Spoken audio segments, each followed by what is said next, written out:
Hello, my friends. Welcome to another episode of Conversational Witchcraft with me, Dawn the Kitchen Witch. I'm so excited to be here. I want to thank each and every one of you for continuing to listen to this podcast. It's been such an honor and such a joy to do this podcast with and for you all. I'm wondering if you could please, before we get started, do me a quick favor. Whatever platform you're watching this or listening to this on, please go and subscribe to this channel. Your subscriptions really help us, continue to grow. You can support us by clicking the support us link. And that will help us to continue going on and creating more magic and more inspiration and conversations here. If you love what we're doing, click, subscribe, support, all those good things. I appreciate you so much. And don't forget, you can learn more about me if you want to connect with me and talk about food magic and the power of kitchen witchery by visiting me directly at cucinaaurora.com or following me on all social platforms at Cucina Aurora. All right. So today, this is really, really exciting because we've been trying to make this happen for quite a while. And I'm really excited about this guest. This is Laura Carbone, acclaimed musician, sound healer, and psychic medium. She founded Cosmic Dreaming to share her craft and gifts after suppressing them for years due to her own limiting beliefs. Through intuitive tarot readings and channeling, she helps her clients express their most authentic gifts and shine. Laura recently released a critically acclaimed double album, The Cycle, which explores the emotional turmoils, trials, and challenges of the album's protagonist faces during the changing seasons of a transformative experience. Laura, welcome. Welcome to the show. Thank you so much, Dawn. What a wonderful introduction. And hello to everyone listening. Thank you for having me. I'm so excited to have you here. Little known facts about me is that I started out going to school for music. I used to sing a lot when I was younger. I was in high school, college. I ran a little theater for a little while. I'm a big theater nerd, singer. I played the piano for a long time when I was a kid. I don't really much anymore, but I did marry a musician. Oh, So you did. yeah, oh Wow. yeah, and he's such an incredible musician. And Wow. so when your publicist Laura got in touch with me, I was like, well, absolutely, magic and music go hand in hand. I couldn't wait to be able to connect with you. So I'm Mm, very excited. I'm very excited to have you here. mm, Very excited. amazing. Thank you. So tell us a little bit. You said before we got going, you're living right now. You're living in Berlin, I live in Berlin, but you Berlin, grew Prenzlauer up. Berg. But you grew up Yes. where? I grew up in South Germany. It's called Untergimpern, and it's a little village which has maybe 500 inhabitants, a few cows, and it's surrounded Wow. by the forest. So I grew up in the forest, more or less. How did your family come to be in that small village? So my mom's origins are in that small village. You know, it traces back Oh, a wow. few lineages. So she's really rooted there in the community. Wow. And my dad immigrated as a 13-year-old child from Sicily Wow. to a city close by. And then in his early 20s, they fell in love. And he moved to this little town and also got rooted there, you know, being really integrated in the soccer community and like literally in the community, Wow. which is very, very important in this little town, little village. Well, I would think, when you're in a small village, a small town like that, and I would use the word village because the way we in America think of a town, like I live in a town and there's 35,000 people that live here. And we're a small town. I live Yeah. in New England. I live in the state of New Hampshire. So we're just above Massachusetts Hmm. on the East Coast.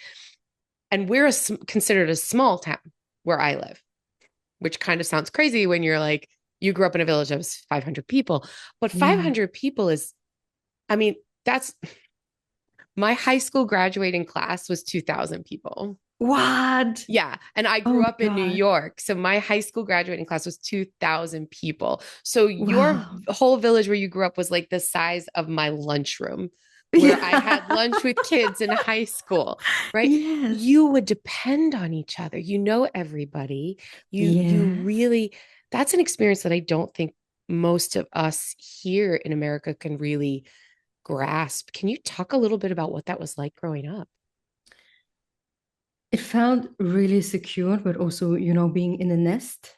My Oh, grandparents were farmers, and there, I think, were three or four farmers by that time in that town. And we had one shop where you could buy groceries yeah. and one bakery. And, that's it. There was a train running through that little village, but that also came with freedom. I Mm. could run through the village. I would daily go to my grandma and pick up something and then head off into the woods with my friends. So it felt safe and like I said, like a nest, very apart from the town. And I remember when I was small, it stressed me so much to go into bigger towns, to do like the big groceries Yeah. or to buy clothes. I was just like I was having a headache driving home in the car with my parents, and I embraced that country life. But then you grow up and you think you're missing out on so much. You're missing out on the world, and then or at least I wanted to expand. And with 18, I moved out to a bigger town, which is called Mannheim. I studied there and lived there for 10 years. And then whoop, it brought me to Berlin. And all of a sudden, I also had a home in Los Angeles. Oh, So I wow. kind of grew with maybe my audience. Also, Yeah. that the ones in front of my stage, but also the people surrounding me and the anonymity. Oh, please help me. Anonymity. Thank Anonymity. you. Yeah. That I came to embrace because, in a little town, everyone knows each other. Yeah. And when you're a little less conservative or have a different kind of free spirit that is pulling you towards the world, then you will be seen, you will be judged, Yeah. right? Yeah, for sure. And I came to learn that it's actually nice to explore life a little bit under the radar and being shielded by not everyone knowing me, which is a paradox because as a singer I was also kind of a little bit famous, but I Right. could retreat. I could retreat and walk through Berlin or LA and no one would care. Right. And that's such that juxtaposition of, well, I want to be, I'm a singer or I'm a public figure. I want to be seen, but also please don't look at me. Like, right? Like Yes. I 100% understand what you mean by that. Because I think there's so many of us, especially anybody that does like podcasts or writing or, anything we do, anything public facing. It's like, yes, here, please look at my thing and know who I am, but also please don't look at me when I'm out at the Ignore grocery me. store, right? Like, Yes. Yeah. Yeah. Yeah. yes, Yeah. Yeah. yes, see me Absolutely. when I want to be Absolutely. seen, but don't see Yes. me when I don't want to be seen. Yes. Yes, Yes. yes. How do you think that growing up in this tight knit, small community shaped either your personality or your spiritual path? Oh, thank you for that question. It's very interesting, and there are a lot of, I'm a very visual person, so there are a lot of blogs coming up Yes, that I would love yes. to talk about. And you know, growing up there, I thought I'd be married with two or three children by 25, which didn't happen. So, my mind was quite narrow, what is possible for a woman. And it was so Mm, clear, 25, and then it's going to be a great life. And I don't want to judge anyone who decided to go that route. That's yeah, amazing if you feel comfortable. yes, I just remember that this was my idea because I saw this is happening to all the women surrounding me, and yeah. this is what will happen to me as well. And spiritual, it was interesting. We had two churches, a Catholic church and a Protestant church. And even though I have Sicilian ancestry, I'm Protestant, which, Wow. yeah, due to my mom, because she stepped in and she was like, I'm gonna raise the children religiously. I'm a Protestant, so they're gonna go to that church. Yeah. And so every second week I had to go there to the children church with, I don't know, it's maybe seven other children and my brother. And it was a bit devastating because the woman who was leading this, she was very um mean and desperate. And that kind of also shaped my idea of a religion, that everything has to be like super strict, super Mm. organized, and very Mm. played by a rule book. Like she was so German, like that. No fun, no noise, just Yeah. sitting Yeah. straight, listening. And Yeah. and that pain or that Christianity like revolves around. This was just like present, that was embodied. Mm. It had to be uncomfortable in a way, but at the same time I enjoyed so much being in that church and being in churches at all, because that was a room where I could sense the things I had no words for. Mm. My senses were open and I could connect with spirits. Of course, I didn't have the language, and I also didn't have the audacity to say I would talk or even feel the spirits. But to me, it was just like being wrapped inside Mm. something, and I couldn't express what it was.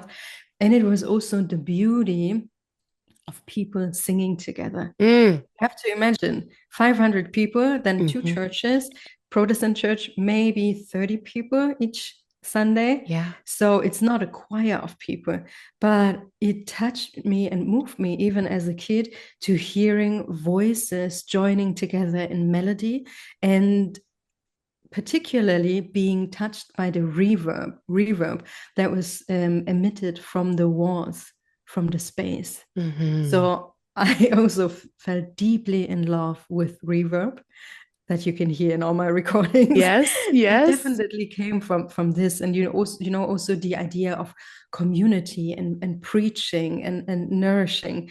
That is something that is visiting me now at end of 30s. Now I understand being in service. That is Mm. that is a calling now. And the third thing I would like to share is my hunger grew growing up in this little village, because I wanted to see the world. I wanted to explore. And Mm. especially I had a desire to go to America. But that was decades ago, and it was not normal to just go there for holidays. Yeah. It was special back then when people Yeah. embarked on a journey overseas. So I was fantasizing, and looking back, I was actually manifesting as an early teenager that I would go there for work with a band Mhm. to play music. Wow. And Zach, Wow. I mean, it was not Zach because it took maybe 15 more years, Right. but it happened. But that's the hunger. You see something through the screen of your television, and you see the landscape. You have your own projection, and it helped me nourishing my dreams and really being discipline, having a lot of discipline Mm. to make it happen.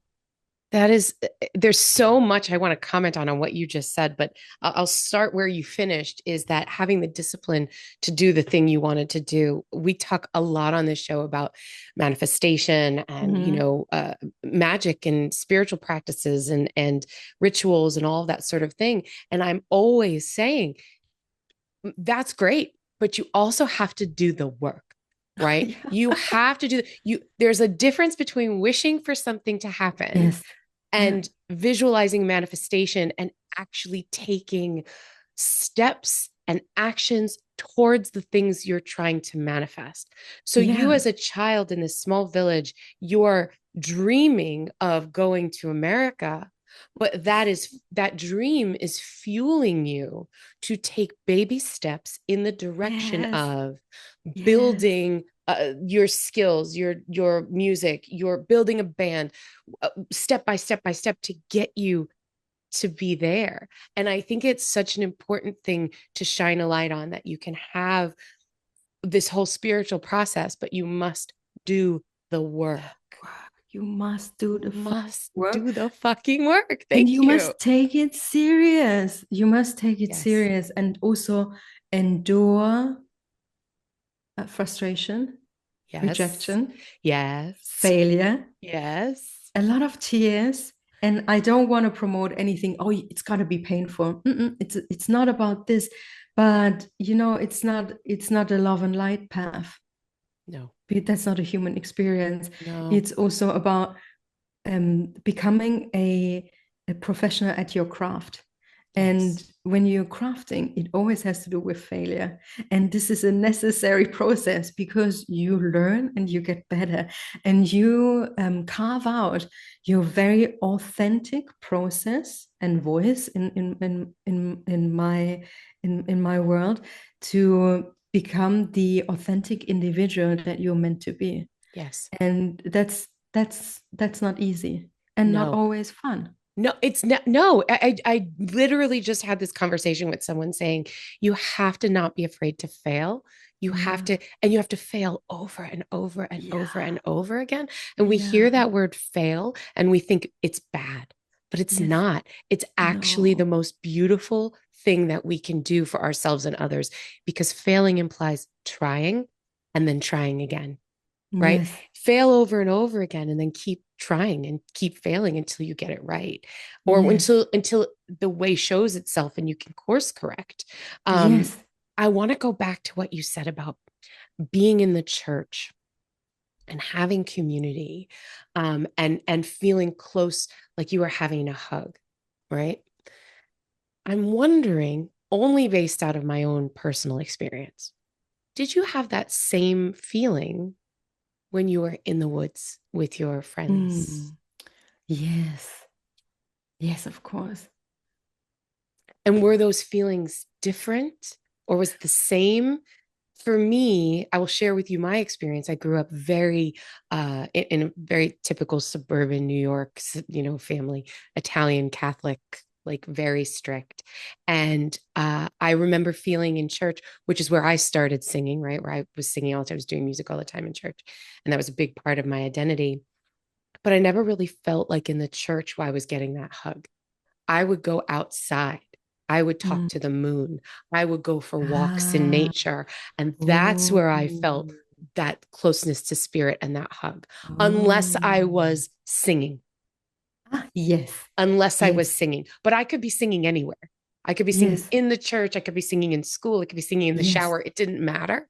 So I'm Yeah. curious for you, was that feeling of closeness to spirit the same in nature as in the church or different? It was different. I felt it, but it was different. In the church, which is so wild, saying this now, it felt safe Mm. because it was organized and structured and approved by society. Ah. Going out in the woods, I would feel the spirits too, also in the cemetery or Oh yeah, for somewhere, sure, somewhere for sure. else. But this was a very sketchy part, a sketchy or a spooky experience. It didn't feel safe because, I was so ingrained in the belief system that only in Yeah. church, when a facilitator, a pastor is doing this and that, then, it's going to be fine and the right spirit will come through. And it took me a long process of dismantling my own belief system to open up to the moon, to open up Yeah. to other spirits and um, really falling and connecting with those energies.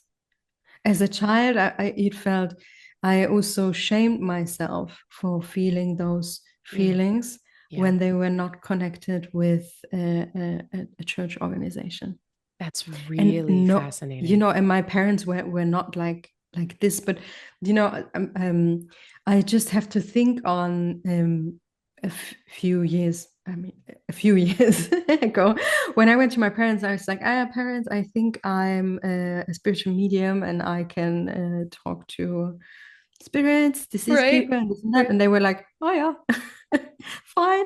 And but I had an internalized fear that my family would send me off. But they were so okay with it, and connected me with people from this village to have my first in-person contact with the deceased for a person, Wow. which is wild. But you see, sometimes as a child, I don't know where those belief systems are coming from, maybe also from the ancestors, but maybe also from some mean people that work in those organizations, Sure. that you think, oh, I have to follow that playbook, and I have to do it like this Yes. and like that and like that. And when I get creative, when it becomes mysterious, then it's not good. Then it's a Absolutely. demon.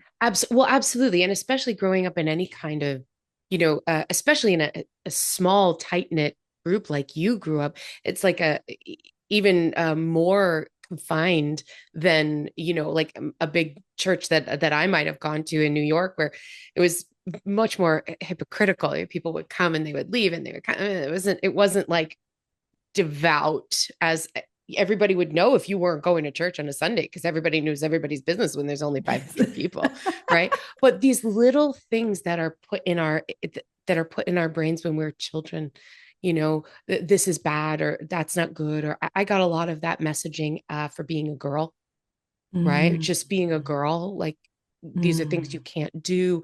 You're inherently dirty, you're inherently bad, you're Yeah, yeah, inherently, yeah. you can't be sexual, you can't, Yeah. all those things. And we receive those messages before we even understand what they mean, Yes. right? So then here you are having these really transformative experiences with spirit, and you're like, well, I can't say anything because it's the devil.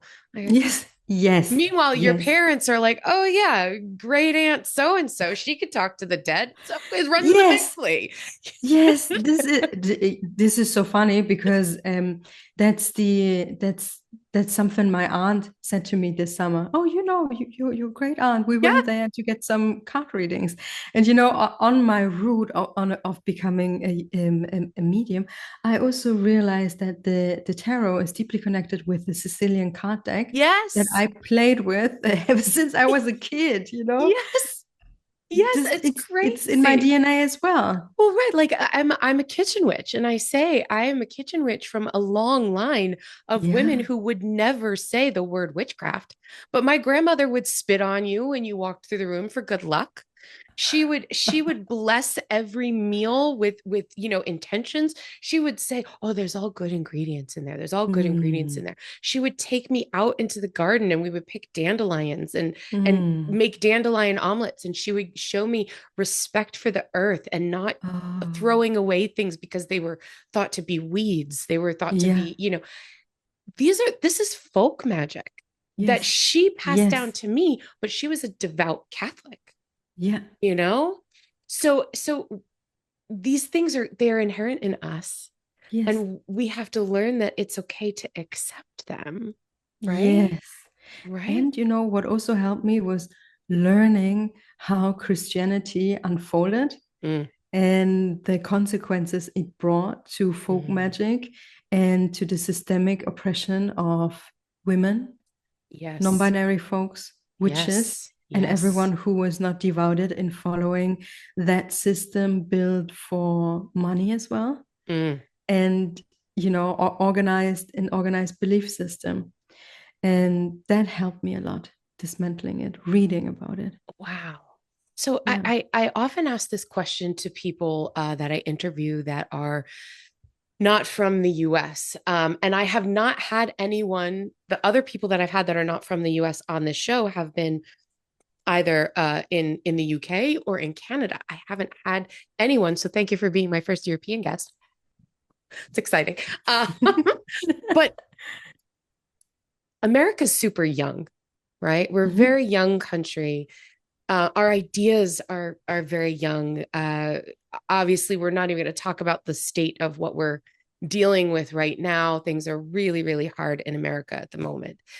But let's talk about Europe in terms of where you grew up and the ideas of folk magic, spiritual craft, talking with the dead, medicine through food, all of those sort of things that we kind of lump into these categories of spiritualism or witchcraft or new age, like we call it new ageism, occultism Yeah. and all that stuff.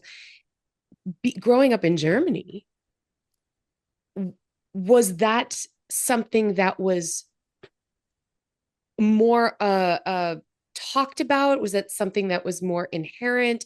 When I speak to people that are from the UK, they often say, "Oh yeah, the magic kind of stuff is everywhere. These ideas of fairies in the woods is everywhere. Like that's just part of our culture." What is that like for you from where you're from in the world? Oh, thank you for asking. And, my perspective really is from South Germany. And the people are very much in sync with nature and the seasons. So the Mm-hmm. nature festivities will be celebrated. Like now that the harvest will be brought in, and there are, of course, little rituals and traditions that kept on being, Yeah. and but it has a very decorative aspect, Oh, and but maybe also a joyful one. And at the same time, I very much have to underline that it's so present how Christianity took all of those nature festivities and made it theirs.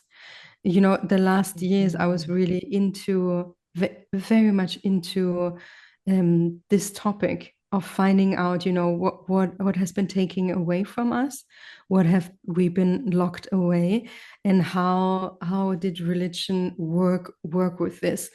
And you will be surprised, the witch is a very yeah, well-known and important symbol, but the witch also, thanks to the fairy tales of the Brothers Grimm, are very portrayed, in women that have a physical appearance that is not appealing to the society, and is very a very bad woman, more or less. Right. And the word witch, in terms of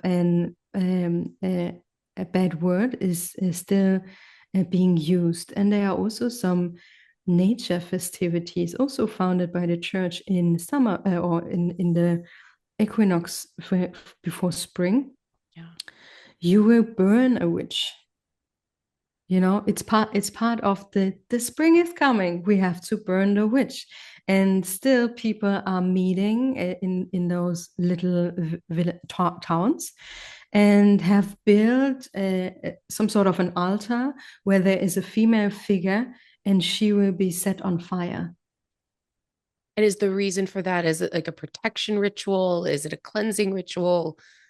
No, people don't think that much. It's just a It's festivity just a where you go, tradition. and then you meet people, and then you drink beer and stuff like this. So, but burning things, Yeah. making a fire, that's like that has been rooted Yeah. into folk magic. But placing the witch on it is just like that's. I mean, that's actually a no-brainer how you can dismantle folk magic, but it's still Right. violent, and especially Yes. in these times. Why do you place a female figure anywhere and put her on fire? Why are we doing this? What kind of Right. symbolism is that? Right. And so there are many festives where the feminine aspect is Mm. really being burned, or being shamed in a way. And I feel like, or what I've read about is that, of course, the witch huntings, the organized witch huntings, I mean, they also have their origins in South Germany. Yeah. And it was a German who wrote the Hexenhammer, that Hmm. fat book Yeah. where everything was in there. And this was highly promoted throughout whole Germany. Germans did so much shit where they did not take any credit on.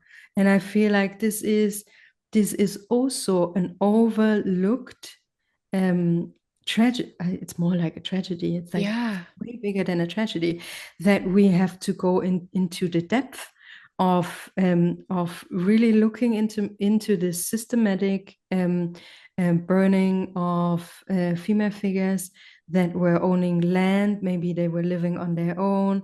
Maybe they didn't want to follow the patriarchal orders. Mm-hmm. You know, Mm-hmm.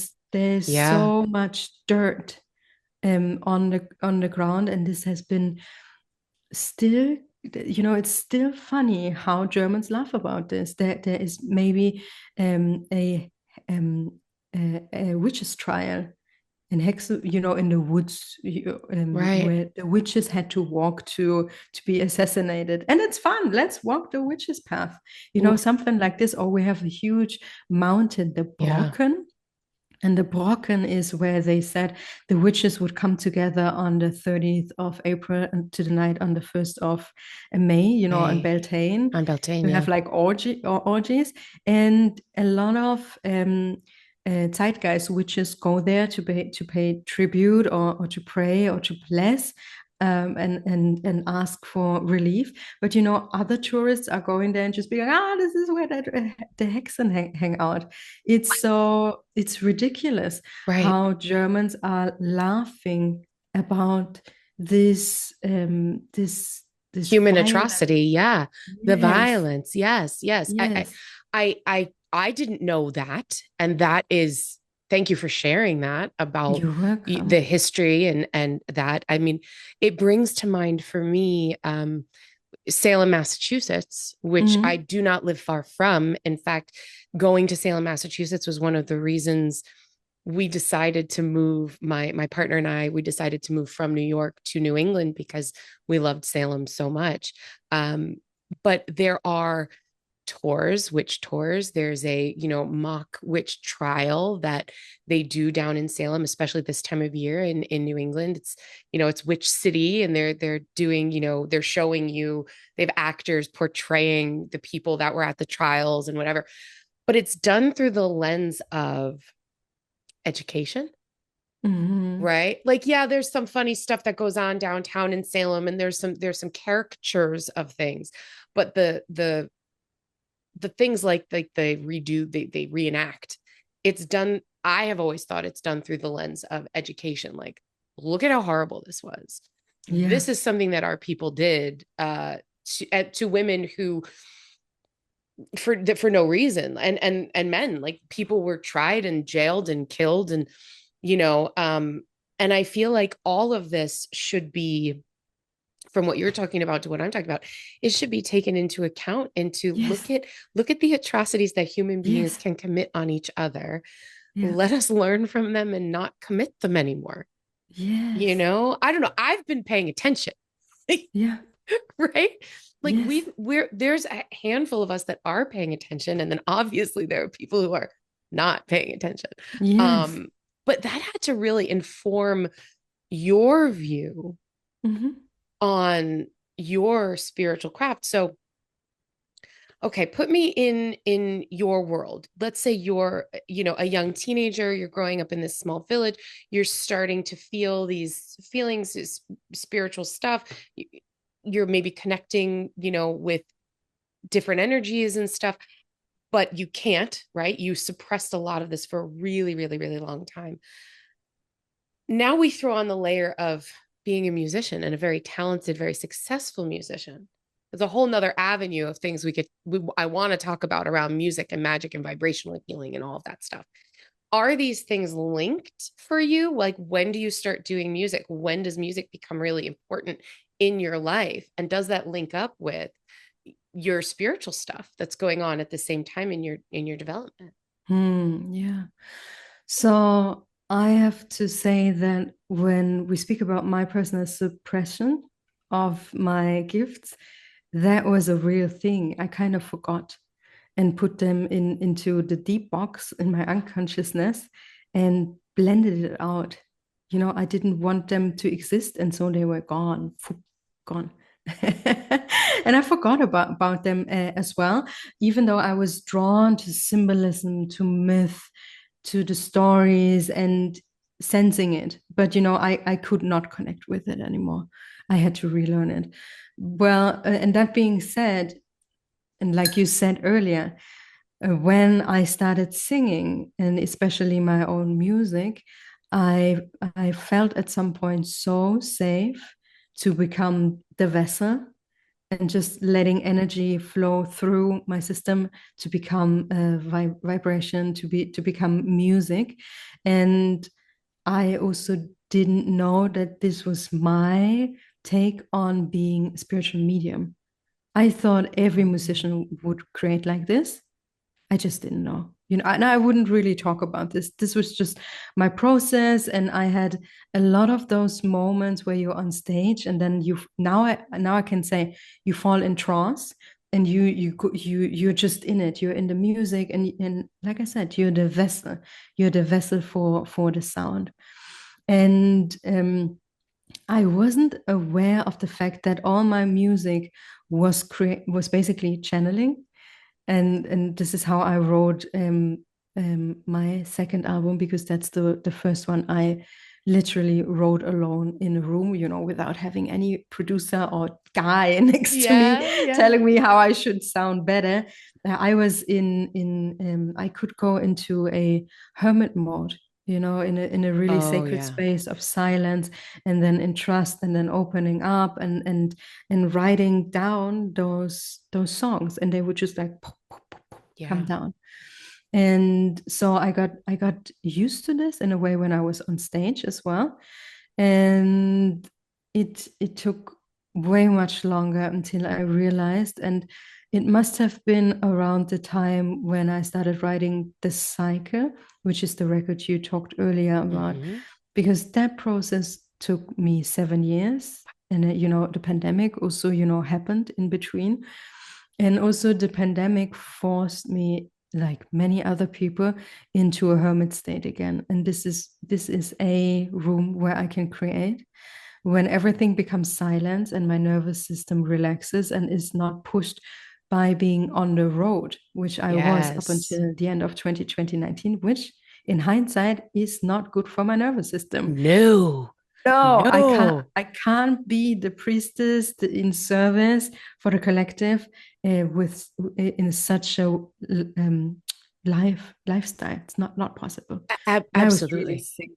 Yeah. I was overwhelmed with too much. However, I came into a resting mode, and continued writing The Cycle. And then it happened in a meditation that I got clear impulses in how I should craft the record, the story of the record. And it was shown to me, the wheel of the year, and the songs were placed on the specific parts of the wheel of the year, also the nature festives. And I could see the colors, I could feel the mood of how this record should be going. And then I always went back and forth, tapped into connecting to source, to spirit, to then bring it down into a demo phase. And that was very exciting, and It's only amazing. possible because no one was disturbing me. Absolutely incredible. Absolutely. So many things. Okay. So first, yeah, honestly, I feel like as horrible as the pandemic was, I was the same. I was on the road. I was traveling with my business. Like there was a period of like a 6 week period where I would be home 3 days, then I would be on the road 4 days, then I would come home for 3 days, then be on the horrendous. There were nights I was like hysterical crying in my hotel room, like I just from being so exhausted, right? Yeah. So I completely understand that point of view. I love that you said that you went into this hermit state and no one was there bothering you. Maybe you have the same feeling as I do, and I don't know. That's why I'm going to ask the question. When I was young and I was growing up, especially in my teens and my 20s, I hated being alone. I hated being in the quiet. I had to have noise, music, distraction all the time. And as I have grown as a person, as a witch, as a spiritualist, I so much enjoy my own company, my own voice, and because it's not painful. My thoughts aren't painful anymore, where they were when Yeah. I was younger. And in those moments, I never feel alone. So Mm-mm. you are in this, as you put it, hermit state where no one is bothering you. But I would argue that you are less alone because spirit, ancestors, nature, spirit is there with you. And because it's quiet, you can really connect with them. Yeah. Would you Yeah. agree with that? Absolutely, absolutely. You know, I have two more siblings, so it wasn't quite at home. And also it didn't make sense to do nothing. That's not South German lifestyle. You don't do nothing. You do Dolce Vita in it, but that's a weird concept in South Germany. And the pandemic was also the first time that I was living on my own. It was Mm, my first apartment I moved in, and I came to embrace the quietness. And I also have to think back when I visited Los Angeles for the first time, that was in 2017. I also had a glimpse into the solitude because there was a time difference of 9 hours. And I didn't know anyone in Los Angeles and I didn't want to meet anyone. I just wanted to walk through nature and write some music. So I dipped the toes into the solitude. And yeah. whenever I came back to Los Angeles, which happened quite often, I would find this space of tranquility, of serenity. And I loved it. I loved it. Yeah, because you can actually receive those messages without distraction. You can actually Totally. connect, right? I Yes. I also want to talk to you about the process of music as magic. But I want to take a quick break because we have to take a break here from our sponsors. So let's do that. And then when we get back, we're going to talk about the process of music as magic. Very excited to talk more with Laura Carbone when we come back from our break. We are back with the amazing Laura Carbone. Said it right? Yes. Yeah, Thank you. excellent, excellent. I'm trying. Um, this is just, we've covered so much ground and it's just completely delightful to talk with you. So let's talk about music as magic and Mm. ritual and all of that. I want to go back to something you said earlier about being in the church and falling in love with reverb. Okay. Reverb is a term I hear a lot being married to a musician. Okay. True story. True story. Um, but I know exactly what you mean, that reciprocity between voice and environment and then back to you, right? That coming back to you. So for me, that's we're talking about vibration. We're talking Mm. about raising vibration, meeting vibration that's higher, and then raising our consciousness and the consciousness of others around us, right? Because everything vibrates. And so as a musician, you are actually creating that vibration.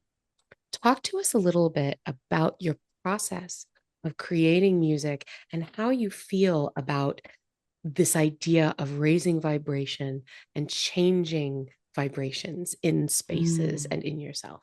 Yeah, thank you. So, in the early stages of the pandemic, I discovered alchemy crystal balls. Also, because I needed a new instrument, I had enough with the guitar, and I was playing around with those crystalline vibrations and duetting with my voice, and that was very, very joyful. And I had asked my friends if I could show up and play a little concert for them. You know, also during times of pandemic, what do you want to do? I visited my friends with the Right. balls.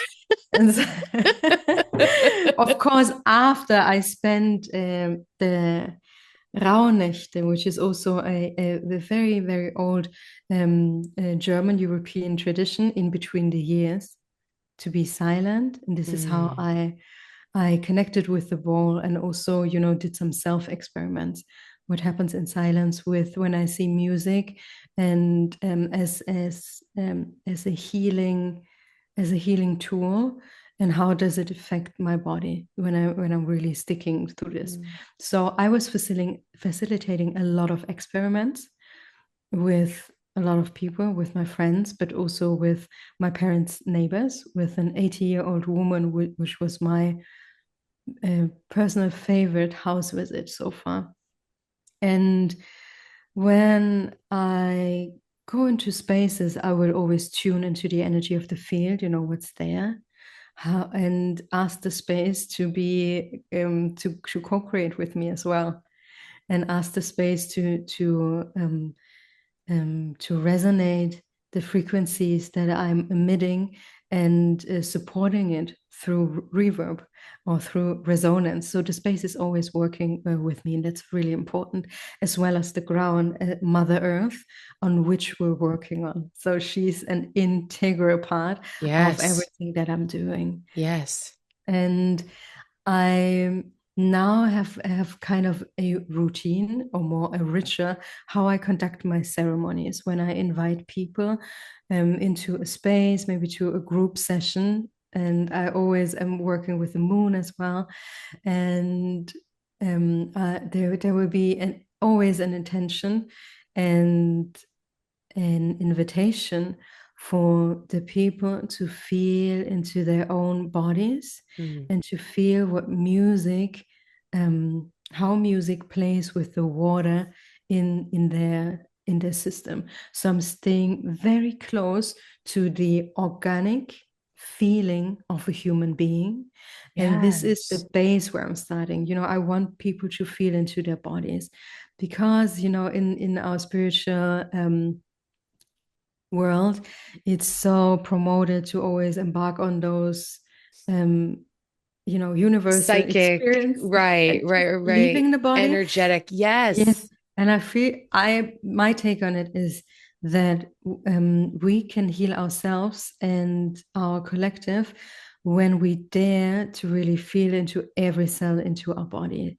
And I feel like that sound can help with that, because when people are lying on the floor and they are listening to my voice and to the sound bowls, they sometimes have feelings in their toe Yeah. or in their spine, and sometimes have emotions coming up. But I see a lot of people after the session being in a state of relaxation, but also in wonder. Like, I felt something has touched me in a part of my body, and I was not prepared for it. And maybe that sounds scary, but it's not. Sometimes people are just surprised that they can feel themselves so deeply. And this is one intention of mine. I want and wish that people allow themselves to use my soundtrack to feel within themselves. And then I'm holding their hand energetically, and am connecting them again with the ground, with their ancestors, with the moon, and then spiraling up. But I want to hold them in a safe container, in a safe circle, before we go on wild journeys through the universe. To me, this is like level 2, 3, or something that we do after 30 minutes. Not my top priority to send people in a psychedelic experience. Just, I think this is a form of art and healing that makes so much sense to me, right? Like it, okay, I gotta back up. Everybody can understand and acknowledge that this type of healing, vibrational healing, sound healing, is real. And what I mean is, we've all experienced something like this, where we have felt in our bodies and in our spirits a reaction to sound. Mhm. Okay. Okay. That might sound crazy to some people listening, but your first experience in the church with all the voices and the reverb, right? Maybe a lot of us have had experiences like that. Yeah. I've been to concerts where it's a stadium full of people listening to a rock band, and it is transcendent. You forget where Mhm. you are, you forget what's going on, that anything exists in this moment except this moment. And that has to do with the raised energy, the raised Mhm. vibration, and everyone sharing in that vibration. At least that's my belief, right? Yeah. And we also have reactions to things that are negative sound, right? well, we feel it in our bodies. There are times where, the greatest example, nails on a chalkboard, right? People will have an adverse reaction to that kind of sound because of the frequency, because it physically hurts us because of Yeah. where it sits, right? In Yes. in in Yeah. our in our auditory receptors.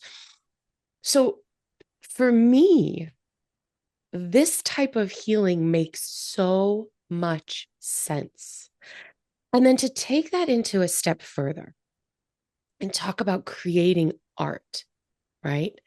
Music, as you write it, as you sing it, as you perform it, is art, right? Yeah. Which in itself is personal, healing for the person who's making it, and then healing for the person who is receiving it. Can you talk to us a little bit about the first time you realized that the art you were making, because you were in bands, you've been doing music for a long time before you started doing healing work and really, Yeah. really connecting with those gifts. Can you talk to us about the first time that you really realized or had that feeling for yourself where you went, whoa, this is Yeah. more than song? Yeah. So there are two moments that I would love to share with you. And the first one, I must have been maybe 16 or 17, and I sang in cover bands, in bars. Yeah. And, singing classics, singing oldies, singing Simon Garfunkel, singing Stones. I don't I know what. love it. I love it so much. Yes, I love that too. And my parents were present as well. And I love that because my mom became a witness of a very weird situation back then. I There was a break, and I was sitting next to my parents, and then a man came, maybe end of 40s, beginning of 50s, and he was clearly maybe also a psychic, or working there, and he almost fell on his knees and told me that my my voice is healing. And that was so bizarre to me. He also had tears in his eyes, and he said there will be such a big stages waiting for you, and communities to be healed through your voice. And I was like, what the fuck, I was like, what? Wow. That didn't make sense to me at all. Yeah. People would come over to tell me, great song. It's my favorite song from, I don't know, when I was young. But this man was so persistent, and he also said to my parents, it's important. She has to sing. She has to be in front of people. And yeah, I mean, I'm still, yeah, deeply touched by this experience. But I brushed it off, to be honest. I was just like, that's nice, but Like healing he's through drunk. my voice, He's drunk. like This guy's yeah, crazy, right? yes. Even though I could sense he's not drunk, but when psychic people wanna give you a message, and I personally don't do that if I'm not Yeah. asked to send a message, Yeah. or if spirit has to be really loud, that I would deliver a message without me being asked to. Yeah. But he had this look in his eyes, and he was so on it. He was so clear about that.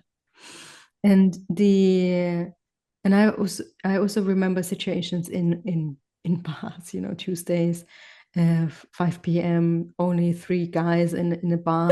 They were showing me their back, sitting with their beer, and simply crying. But I also was just like, frustrated men, Yeah. they're simply touched. But the other opportunity was when I sang at a church in Bochum a few years ago.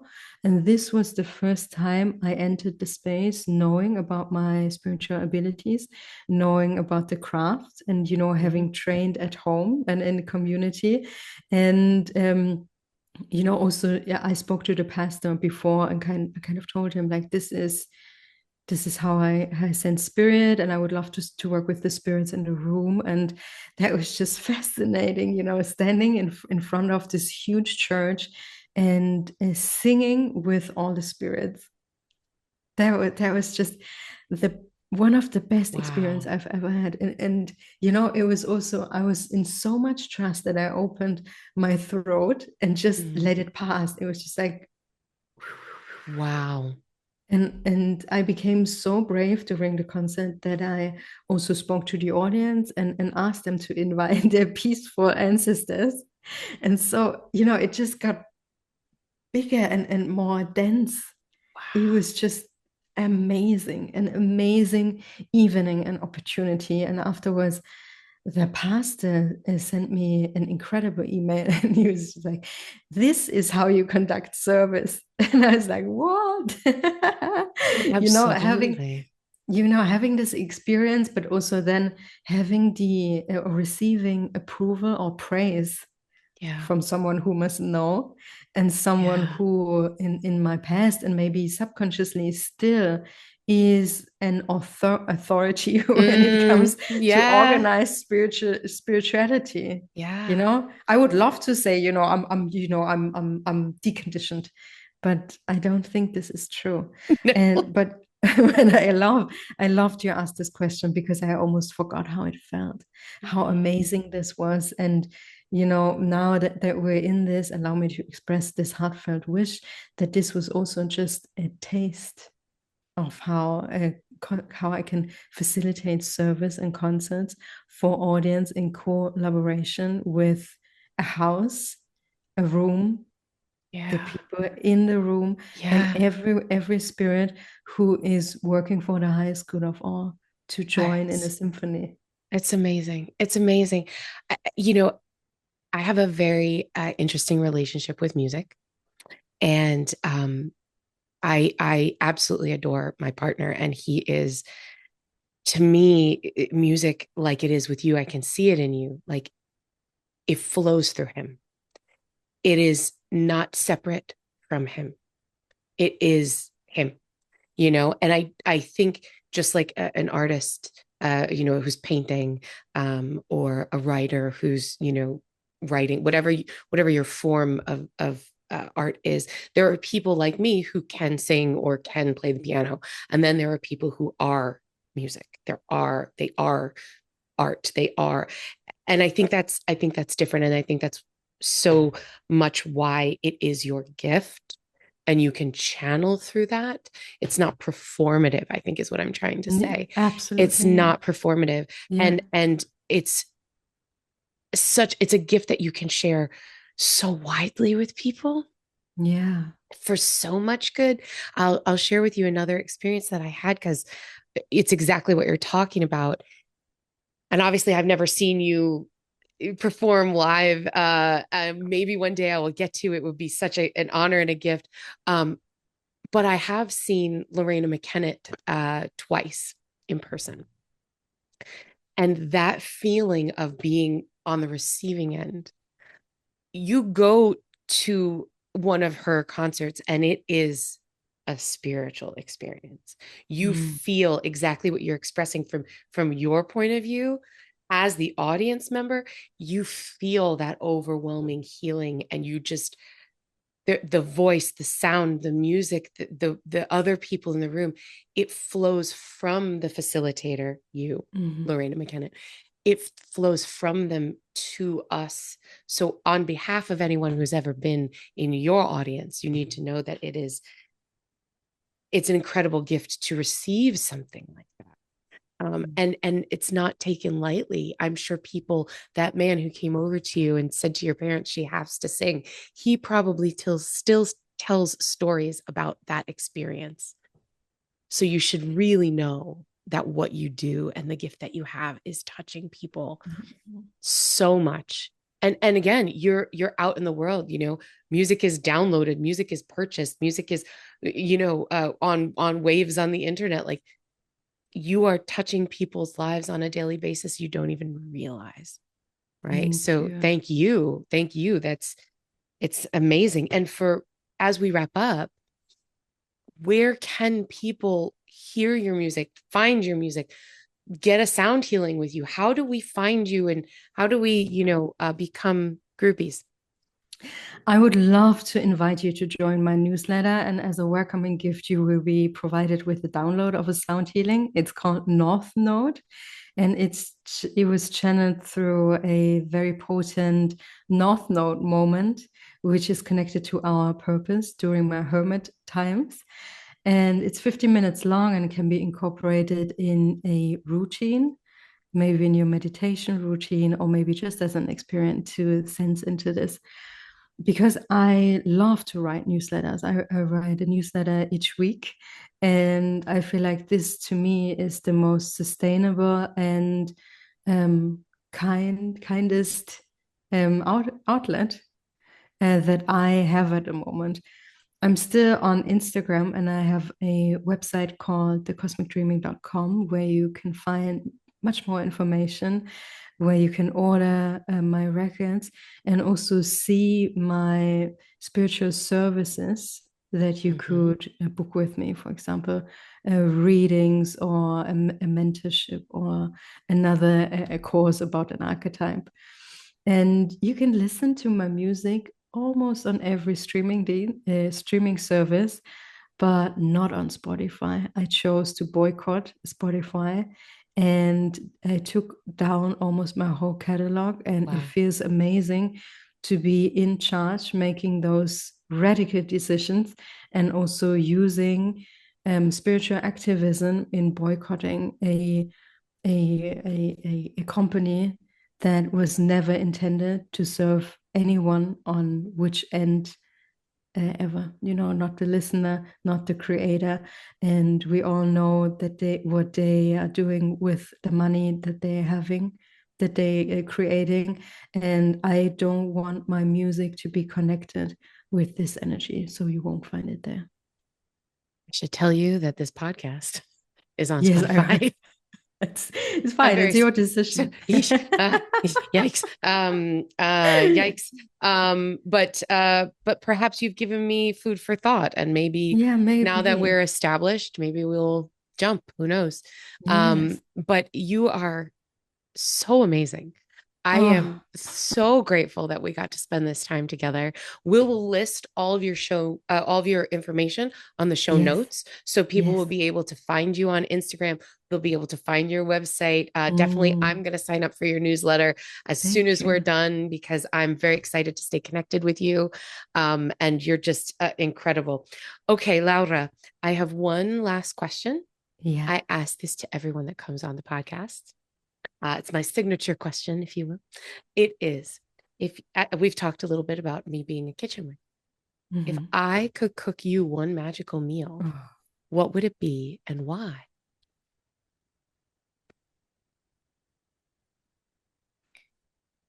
I would trust you in what you're serving. At the same time, I would be hoping it has something to do with pasta and tomato sauce.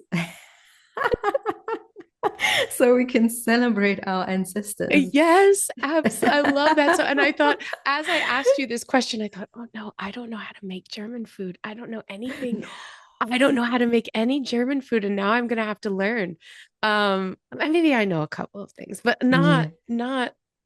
I don't know too much. So I'm glad you went the Italian route. Yes.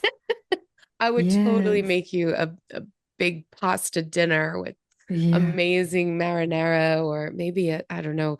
You're from your father's family's from Sicily, right? So I'm sure they did a beautiful ragu at some point. Yeah. Or Yes. the what I love is with the sardines, capers, and breadcrumbs, and the Yes. fennel, the wild fennel in Yes. And you tomato sauce. saute it all together and you put the Mm. breadcrumbs. It's Mm. so, oh, now I'm hungry. Now I'm hungry. Oh, I can feel it. Amazing. This Laura, I would love to have with you. I would love it. I would love to make it. Maybe one day we'll be in the same part Yes. of the world. Even Yes. when you come to the US, you say you stay out in LA. So far. But you are just so wonderful. Thank you Oh, for thank you, spending the Dawn. time with me today. This was absolutely incredible. I'm so grateful that you came on today. Thank you so much for being here. Thank you so much for having me, dear Dawn, and to you for listening. And yeah, I can't wait to reconnect. And I'm sending Absolutely. love. Absolutely. Until next time, everyone, I wish you so many blessings and so much gratitude.